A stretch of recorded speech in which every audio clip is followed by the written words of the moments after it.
Bhavnagar Somnath national highway પર તળાજા નજીક પુલ પરથી ટ્રક નીચે ખાબક્યો। તળાજા હાઈવે પર પૂરપાટ ઝડપે જઈ રહેલો ટ્રક શેત્રુંજી નદીના પુલ પરથી નીચે ખાબક્યો। અકસ્માતની જાણ થતાં તળાજા મામલતદાર અને પોલીસ કાફલો ઘટના સ્થળે ધસી ગયો। જો કે પુલ પરથી ટ્રક નીચે ખાબકવાની ઘટનામાં કોઈ જાનહાનિના સમાચાર નથી। હાલ તો કોઈને પણ જાનહાનિ કે ઈજાના સમાચાર નહીં મળતા તંત્રએ હાશકારો લીધો છે। નેશનલ હાઈવે પર થઈ રહેલા અકસ્માતોમાં વધારો થઈ રહ્યો છે। એવા સમયે વધુ એક ટ્રક પુલ પરથી ખાબકવાની ઘટના સામે આવી છે।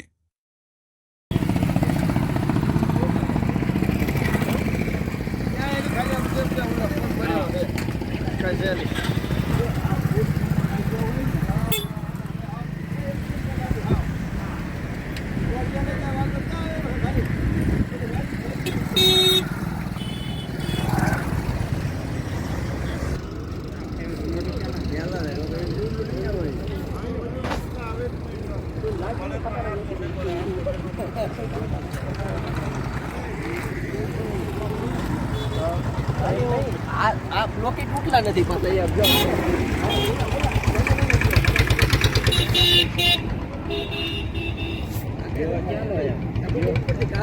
લાગે પકડી